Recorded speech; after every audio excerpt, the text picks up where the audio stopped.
Right then, in today's video I'm making a spiced pickled beetroot. It's one of those old favourites, but I've added a lovely warming twist with a few simple spices. It's tangy, slightly sweet, full of flavour, just what you want with cold meats, cheese or a nice crusty sandwich. I'll take you through it step by step, from cooking the beetroot to making the beautiful spiced vinegar. It's so simple to do and it keeps really well. So let's get cracking.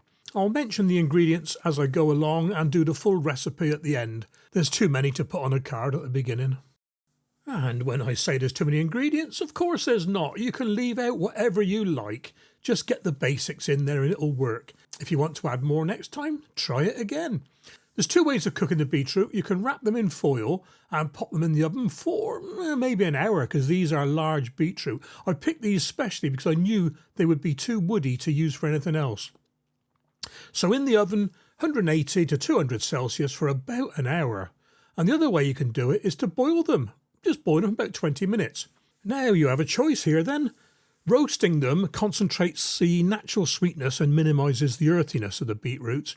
They tend to have a slightly firmer, more toothsome texture, whereas boiling, it gives them a cleaner, more classic earthy, beety flavour. But overboiling them can make them a bit too soft.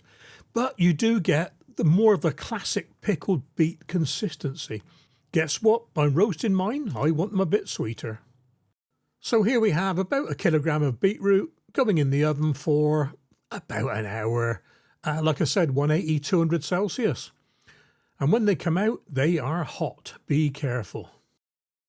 Once they've cooled down enough, just so you can handle them, it's time to top and tail them and skin them.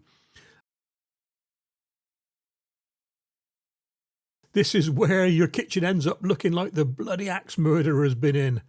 It's a right messy job. Luckily, it doesn't stick to your fingers very long. A good scrub with soapy water gets rid of the redness.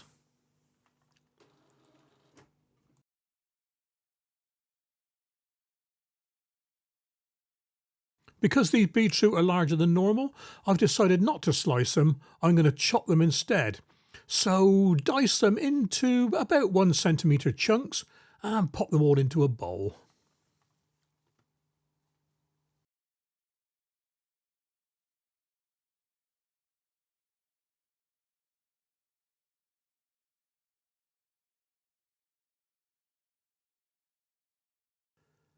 Grab your apple. I'm using an eating apple for this one. No point buying a cooker, especially for this dish.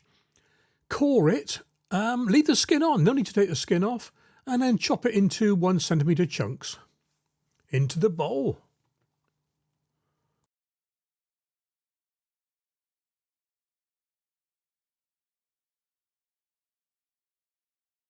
And I used a couple of shallots for this one. You can use a small onion if you've got one handy. This is a Simmering banana shallot, and the other one is just a normal single bulb shallot.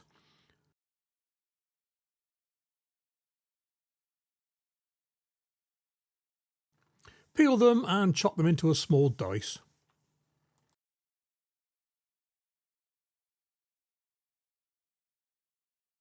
Another thing I'm doing differently this time is I'm making up like a cornflour slurry of various spices and not relying solely on the seeds in the brine. But first off, I need to add a teaspoon of salt to the beetroot, apple and onion mix.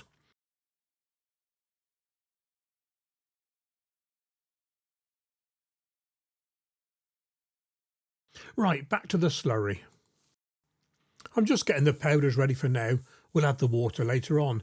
So it's in with a teaspoon of smoked paprika, half a teaspoon of ground cumin, half a teaspoon of ground coriander. And for a bit of warmth with this one, I used a teaspoon of black pepper. You could use chilli flakes. Ooh! Get a large pan on medium heat and in with about 175 ml of water and about 175 ml of apple cider vinegar. Don't worry, the bits in the pan are supposed to be there. It's part of the apple cider vinegar. This one's got a little bit of the mother in it. That's the thing that gets the apple cider vinegar going. Measure out 75 grams of white sugar. Now I say white sugar, We don't want demerara or brown or anything like that, just normal white sugar will do.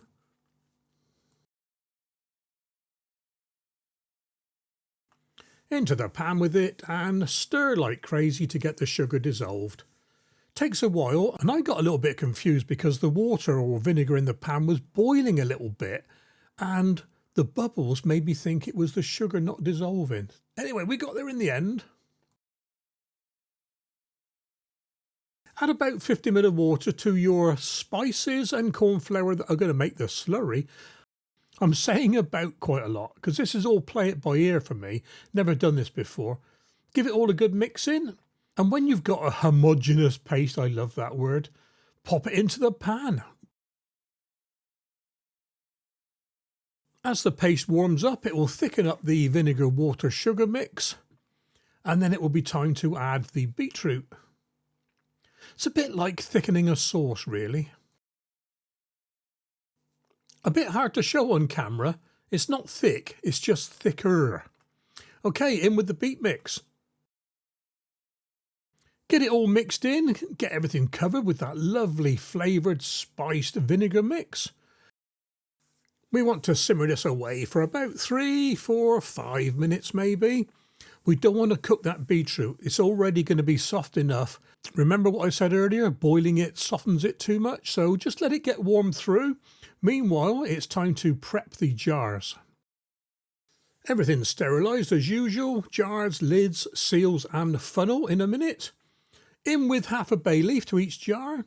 In fact, all this lot in future will be per jar. Half a tablespoon of coriander seeds.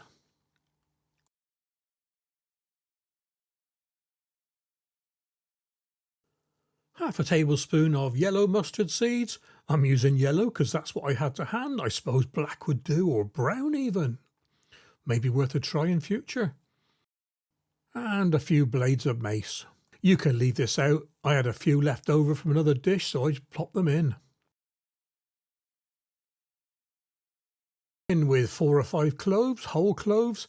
Again, you can leave this out. I think cloves can be or tend to be a yes, I like it, or no, I don't like it type thing. I don't mind them, so they went in. That mix is nearly ready now. It's been simmering for a couple of minutes. Time to start jarring up. This smells so good already. Oh, I could dive in there. The camera battery ran out. Yes, something happens every video with me, doesn't it? But I put a couple of mint leaves in between the layers of beetroot going in.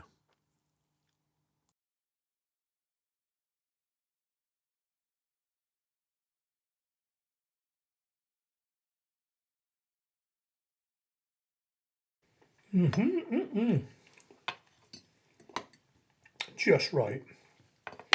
Oh, I like that. I like that. The observant amongst you will notice that the jars have already got large labels on. They were just too stupidly big, so I took them off and put smaller ones on in the morning.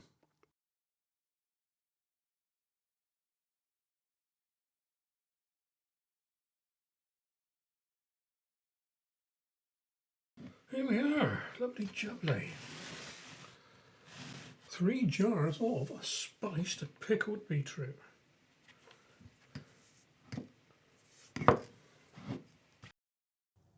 And there we go, my spiced pickled beetroot all done. Lovely colour, great flavour, and it'll keep beautifully. Perfect for the pantry or to give us a little gift, especially with Christmas coming up.